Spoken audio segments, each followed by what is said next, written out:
dirigente della Regione Veneto accusato di aver chiesto di fare sesso a 4 dipendenti dell'ente, sotto inchiesta, è stato ora sospeso.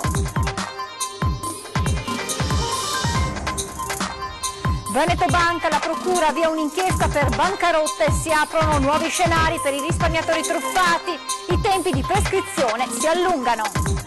2 incidenti nel giro di poche ore nella Marca Trevigiana tra Fonte e Maser, feriti un ciclista e un neopatentato 18enne salvato dalla cintura di sicurezza. Violenta collisione questa mattina in Canal Grande a Venezia tra un mototopo e un vaporetto ACTV, in frantumi un finestrone del battello, panico tra i passeggeri a bordo. Atterraggio d'emergenza stamane all'aeroporto Marco Polo di Venezia, un aereo proveniente da Tel Aviv ha segnalato un'anomalia al carrello, nessuna conseguenza per i 150 a bordo. Un 39enne di Montebelluna, sposato con 2 figli, si è tolto la vita nella sua abitazione. Qualche ora prima gli era stata ritirata la patente, senza auto non avrebbe potuto lavorare. Dico sì al censimento dei campi rom, ma non criminalizzateci tutti. Ai nostri microfoni le parole di una matriarca rom trevigiana. Non siamo diavoli, dice, invito Salvini e Zaia a casa mia. Prima edizione dei telegiornali di Antenna 3, buongiorno e ben ritrovati. Dunque lo avete sentito del nostro sommario, in primo piano lo scandalo che sta travolgendo la Regione Veneto con la vicenda di un dirigente accusato di aver chiesto di fare sesso a 4 dipendenti dell'ente. L'uomo che ora è sotto inchiesta è stato anche sospeso.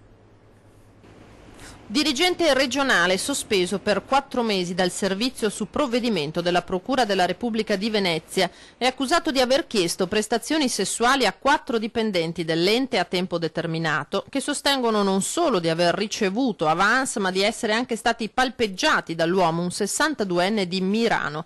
Il dirigente, fino a qualche giorno fa in servizio nel settore ricerca e innovazione, nega ogni addebito e sostiene di non aver mai avuto attenzioni particolari per altri dipendenti della regione.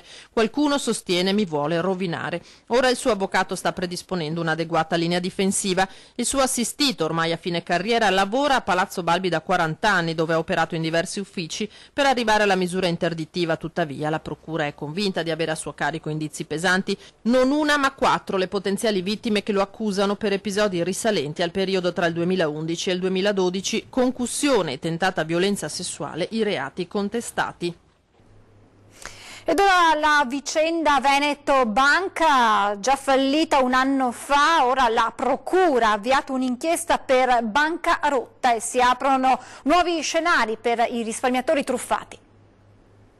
Crack Veneto Banca, la Procura della Repubblica di Treviso ha aperto un'inchiesta per bancarotta per distrazione, con il primo importante risultato di far slittare in avanti e non di poco i termini per la prescrizione dei reati contestati ai vertici della Popolare di Montebelluna, e questo in base al pronunciamento del Tribunale fallimentare di Treviso, che ha a sua volta accolto un'istanza di insolvenza per l'istituto di credito. Secondo i giudici era già insolvente prima della cessione del ramo d'azienda Intesa San Paolo, come a dire che Veneto Banca era già fallita un anno fa. Già allora non era più nelle condizioni di pagare i suoi creditori. Una bancarotta di proporzioni imponenti, quasi 600 milioni di euro, che lascia prefigurare a questo punto diverse novità. La prima, il possibile coinvolgimento nelle indagini anche di amministratori successivi alla gestione del presidente Flavio Trinca e dell'amministratore delegato Vincenzo Consoli, in particolare chi abbia permesso la vendita di azioni baciate e chi abbia erogato finanziamenti agevolati per evitare che soci intenzionati a vendere i propri titoli indirizzassero altrove i loro investimenti. La cerchia dei potenziali responsabili si allargherebbe e con essa le possibilità dei truffati di rientrare delle perdite. L'avvocato trevigiano Luigi Fadalti, tra i primi a chiedere al Tribunale fallimentare l'insolvenza di Veneto Banca, afferma ora che la decisione potrebbe dar luogo anche ad azioni revocatorie per pagamenti successivi, fra i quali anche le transazioni accettate da molti soci che la scorsa primavera sono rientrati del 15% della cifra persa, impegnandosi in cambio a non aprire contenziosi. La politica si svolgerà nel pomeriggio nel municipio di Mestre, in via Palazzo, un importante consiglio comunale di Venezia. Il consigliere PD Andrea Ferrazzi, infatti ora senatore, ha deciso di dare le dimissioni per liberare una poltrona, come aveva già annunciato lui stesso ai nostri microfoni qualche giorno fa. Durante la seduta dunque verrà annunciato il nome del nuovo capogruppo. PD.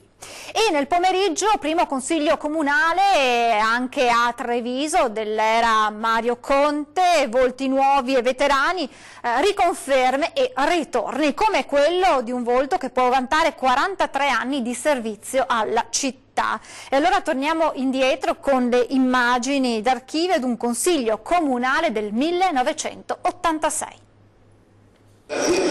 C'era molta attesa questo pomeriggio per la convocazione del Consiglio Comunale cittadino. Telegiornali di Antenna 3 del 1986, quando l'attuale sindaco Mario Conte aveva 7 anni. Tra gli assessori dell'ennesima giunta Mazzaroli c'era lui, Vittorio Zannini, che già a quel tempo vantava 11 anni di presenza tra i banchi del Palazzo dei 300. Vale la pena sentire un passaggio del servizio di allora, guardando i volti del sindaco di allora e della giunta pentapartita, fatta dei volti di Tullio Guadagnin, vice sindaco, degli assessori Valeria Zagolin, Nilo Bettero, Vincenzo Miceli e il giovane Vittorio Zannini con il referato allo sport.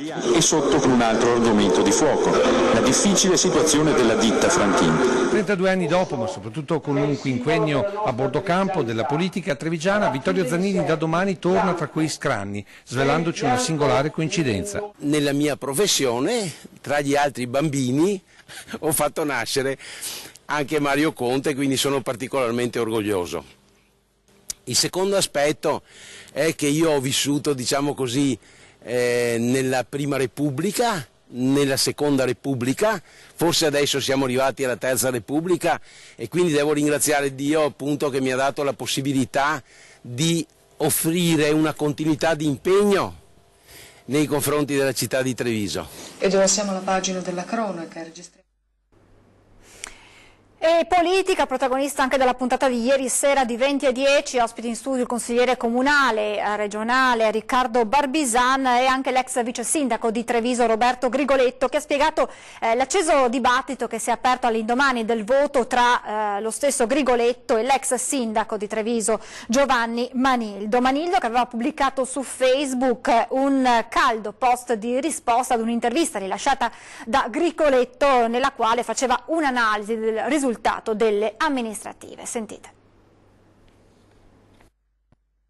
Credo anche che non sia onestamente tutta farina del suo sacco e questo onestamente credo sia stato un po' anche mistificato, perché si è voluto far passare un attacco al sindaco che non c'era, si è voluto far passare come un mio volermi tirar fuori dalle responsabilità, quando invece è mia abitudine, il mio costume, nel bene e nel male, cercare di dire le cose come stanno. Non si può dire ogni volta che si perde che è colpa di qualcuno, che è colpa degli altri, che è colpa degli elettori che non capiscono. Gli elettori hanno mandato un messaggio, certo, ci sono dei fattori indubbi, il vento nazionale, direi internazionale, sono tanti fattori che hanno concorso, un ciclo che è finito a tutti i livelli, però dobbiamo anche dire, se vogliamo ripartire, dobbiamo anche avere il coraggio di guardare in faccia la realtà e dire che forse alcune cose le abbiamo sbagliate, le abbiamo fatte nel modo che andava fatto.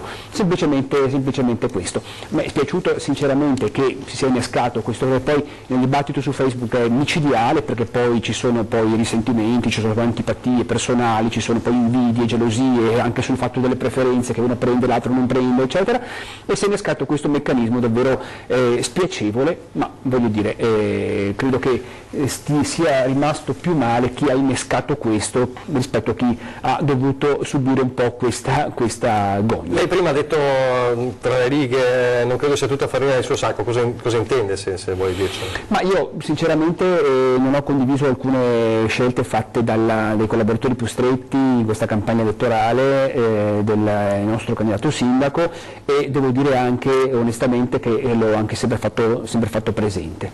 Credo anche che avremmo dovuto coinvolgere anche dei professionisti che sono stati molto bravi nel 2013, senza nulla togliere all'impegno di coloro che hanno lavorato per questa campagna elettorale, e quindi credo che questo abbia provocato delle reazioni, devo dire, un po' scomposte. La cronaca non ce l'ha fatta, il 65enne coinvolto nell'esplosione di lunedì sera a Pederobba in provincia di Treviso. L'incidente era stato provocato dallo scoppio di una bombola GPL che si trovava all'interno di un camper di proprietà dell'uomo parcheggiato in un terreno nei pressi della caserma dei Carabinieri.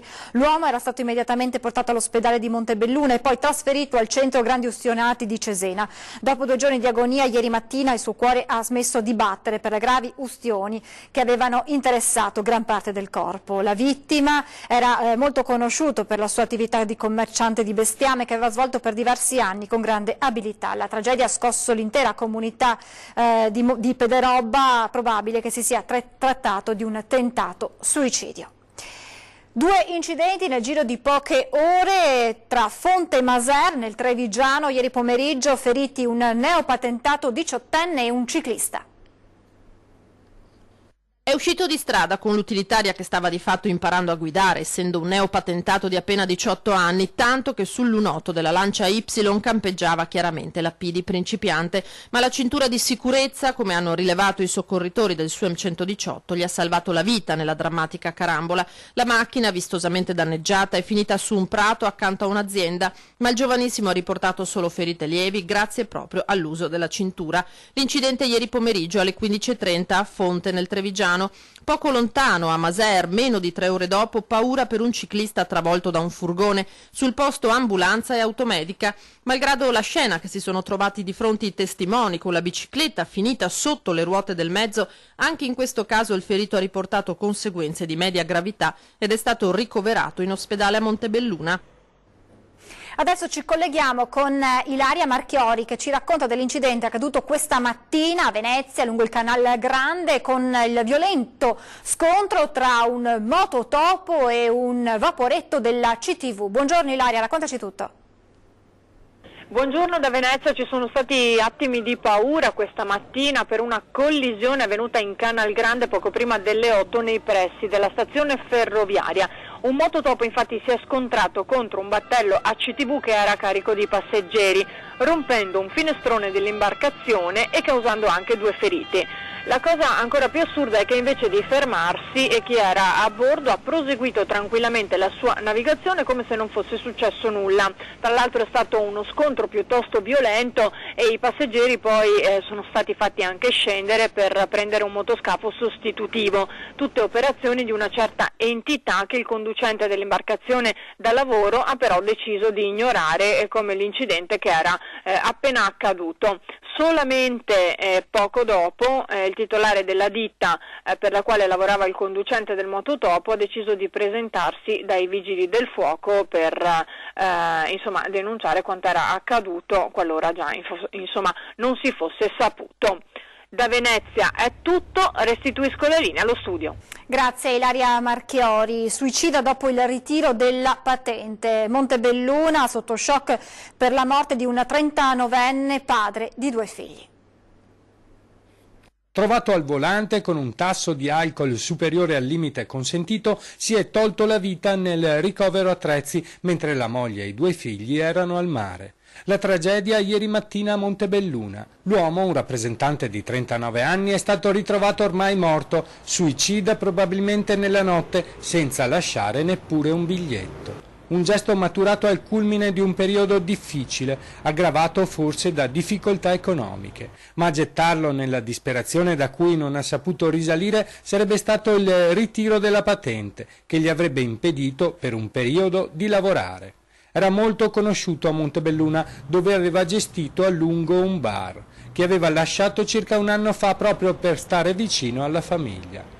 Per il nuovo impiego, tuttavia, la patente era fondamentale. L'altra sera era andato fuori con alcuni colleghi, aveva bevuto un po' troppo per rimettersi al volante. Fermato a Crocetta, l'etilometro era stato implacabile. Da lì il tragico gesto che ha lasciato nella disperazione familiari e amici. Atterraggio d'emergenza questa mattina intorno alle 8:20 all'aeroporto Marco Polo di Venezia. Il pilota di un aereo proveniente da Tel Aviv ha segnalato un'anomalia ad un carrello ed è scattato il piano d'emergenza. Ai bordi della pista ci sono schierati vigili del fuoco, sanitari, polizia e personale dello scalo. L'aereo è atterrato fortunatamente senza che i 150 passeggeri a bordo se ne accorgessero. Secondo una prima ricostruzione il problema sarebbe stato dettato dal malfunzionamento di uno pneumatico. L'aereo è stato quindi parcheggiato ed è ora in fase di controllo e riparazione. E adesso la tragedia che si è consumata in Grecia, dove un uomo di Treviso ha perso la vita per un malore. Una tragedia che si è consumata durante una vacanza in Grecia, a Santorini. Lorenzo Valese, 60 anni, di Treviso, se n'è andato dopo essere stato colto da un malore fatale, il giorno dopo essere arrivato sull'isola greca con la moglie. Dovevano essere giorni di riposo e serenità per la coppia. Poi, invece, il dramma. Sembra che l'uomo, impiegato all'Agenzia delle Entrate ed ex voce di Radio Alfa, avesse avvertito qualche disturbo, ma dopo essere stato visitato da un medico locale era stato rimandato a casa. L'indomani, però, un nuovo malore e il decesso. Nelle prossime ore le autorità greche decideranno se aprire un'inchiesta e successivamente sarà possibile capire quando la salma di Lorenzo Valese potrà rientrare in Italia. Intanto la notizia della sua tragica scomparsa ha provocato dolore e shock tra familiari e amici che oggi ricordano il sessantenne come una persona buona, arguta, sensibile, sempre al fianco dei giovani. 45 pompieri provenienti non solo da Pordenone, da San Vito al Tagliamento, ma anche da Treviso, Conegliano e Motta sono al lavoro dalle 5:30 di questa mattina per un vasto incendio scoppiato a Prata di Pordenone, ai confini tra Veneto e Friuli, nel magazzino dell'azienda Santa Rossa. Dopo l'allarme sul posto sono arrivate 17 squadre dei Vigili del Fuoco, oltre al nucleo investigativo antincendio dei Vigili del Fuoco e i Carabinieri di Sacile. Ad andare in fiamme un magazzino di 3.000 metri quadrati che si estende per 40 metri per 70. Le colonne di fumo sono molto alte e visibili a diversi chilometri di distanza. I danni sono molto ingenti, fortunatamente nessuno è rimasto ferito. E adesso ci fermiamo per qualche minuto di pubblicità. Restate con noi, a tra poco.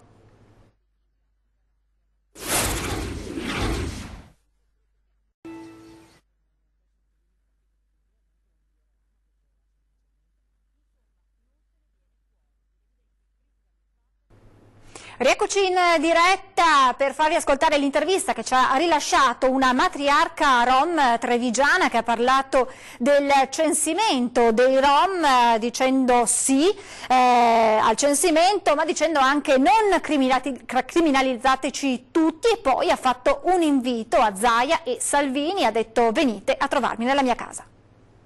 Sì, sono una rom. Che cognome fa? Udoro Silvana. Lei non è una zingara qualunque, ha 65 anni, da 40 non vive più in una roulotte ma in una casa, questa, a Treviso. In compagnia di 3 dei suoi 26 nipoti e bisnipoti ci invita ad entrare, confida di stimare Matteo Salvini e il suo censimento sui rom. Proposta, per rom sembra che come Hitler che è venuto una volta e ci metteva un campo concentramento e ci ammazzavano tutti quanti, ebrei e zingari erano soltanto mira di loro. Io penso che Salvini non è così, io lo vedo giusto quello che sta facendo da una parte, però no che prende diti, timbri, schede di cittadini italiani e rom che sono tanti anni qua per tutta l'Italia, che sono cittadini, che hanno sue case, che hanno lavorato, poveretti. E quando le si dice che noi italiani il più delle volte si pensa agli zingari come ladri, truffatori ed estorsori, rivela: non dico che siamo angeli, ma nemmeno non siamo diavoli. Il censimento con la polizia andrebbe fatto anche in sede parlamentare, soggiunge. Diventano peggio di rom, diventano peggio. Cioè ladri? Ma ladri sì, carissima, ladri, hanno derubato, non è che sono andata io dentro, ma si vede su televisione, parlano loro tra loro, però loro non si mangiano tra loro, lupo la sua carne non la mangia. Nel frattempo tra gli zingari del resto d'Europa si sparse la voce del censimento italiano, generando una paura diffusa, racconta. Hanno paura a venire, hanno paura a entrare, perché hanno visto, secondo loro, che l'Italia è più pericolosa per rom, che Salvini vuole fare come Hitler che faceva, una volta, che prendeva tutti i rom, li schedava, li faceva, e questo hanno molto paura per questo. L'invito a Salvini di tornare a Treviso per trascorrere insieme a Zaia una giornata con lei e la sua famiglia affinché possano conoscere meglio gli zingari e le loro tradizioni. Per incontrare anche Zaia, anche Salvini, con gran piacere, che gli offro un buon caffè, che parliamo, che devono vedere cosa significa Rom. Rom significa amore, perdono, molto, amore e perdono. Restiamo a Treviso, dove ieri c'è stato un tavolo tecnico dedicato per il neo assessore al turismo Lavinia Colonna, che non nega trattative in corso con Marco Goldin per la direzione del polo museale trevigiano. Treviso con la Marca intorno. E questo è l'esordio del neo assessore al turismo Livia Colonna Preti sul tavolo tecnico che si è tenuto con gran parte dei comuni della Marca. Arriveremo ad un progetto per dare un'immagine degli strumenti unici per Treviso e tutta la sua provincia, i comuni, le reti di imprese, i rappresentanti delle associazioni che partecipano alla cabina di regia, e che si tradurrà in una promozione concreta per la nostra città e per tutto il nostro territorio. Che significa nell'atto pratico più forza e più fondi per la promozione del territorio in tutto il mondo, ma anche una gestione coordinata di luoghi ed eventi a Treviso e negli altri comuni della Marca.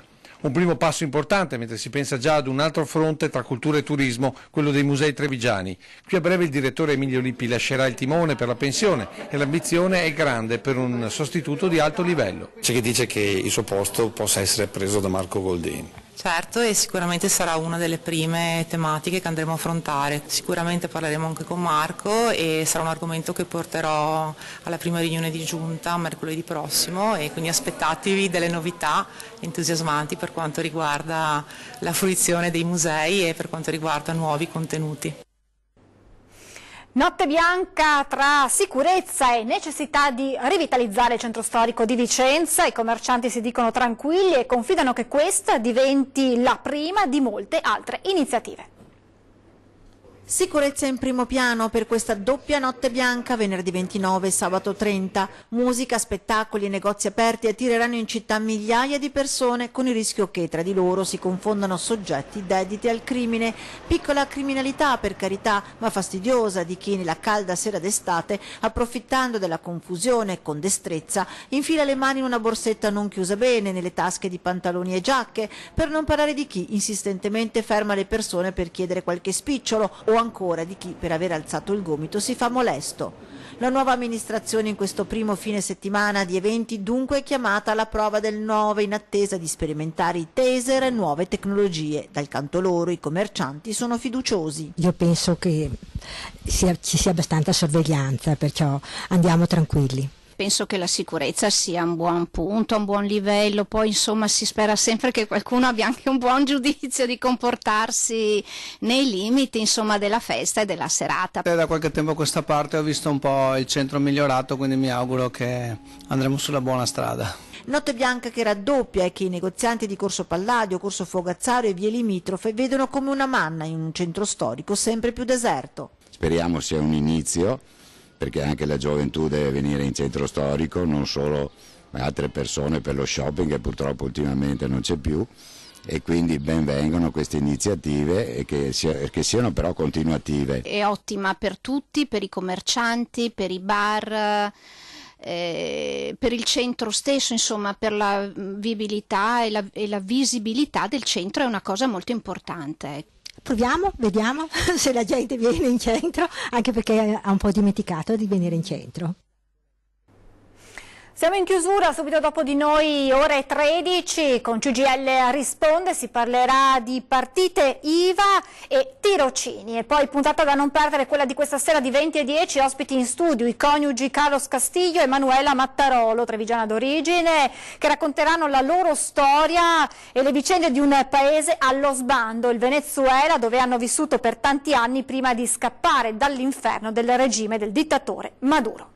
Vi lascio le previsioni del tempo, grazie per essere stati con noi, buona giornata.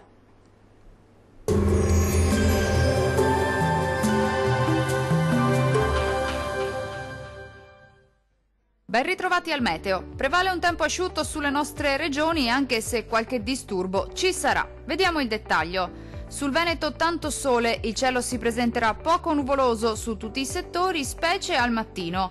Dal pomeriggio aumenterà la nuvolosità ovunque con cielo spesso coperto e anche con qualche rovescio sul Bellunese.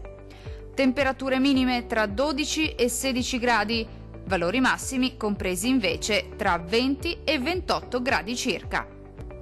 Non cambia di molto la previsione sul Friuli Venezia Giulia. Sulla nostra regione il cielo infatti si presenterà irregolarmente nuvoloso e spesso anche coperto, con qualche pioggia sparsa ma piuttosto frequente, possibile in particolare sui settori alpini e prealpini. Temperature minime tra 15 e 17 gradi, valori massimi oscillanti invece tra 19 e 22 gradi circa. Diamo uno sguardo infine alla situazione del Trentino Alto Adige. Sarà in prevalenza soleggiato con cielo poco nuvoloso sui settori meridionali, qualche addensamento in più invece sulle aree montuose di confine, anche con qualche acquazzone associato. Temperature minime tra 11 e 12 gradi, massime oscillanti invece tra 24 e 25 gradi. Dal meteo di Antenna 3 per ora è tutto. Arrivederci al prossimo aggiornamento.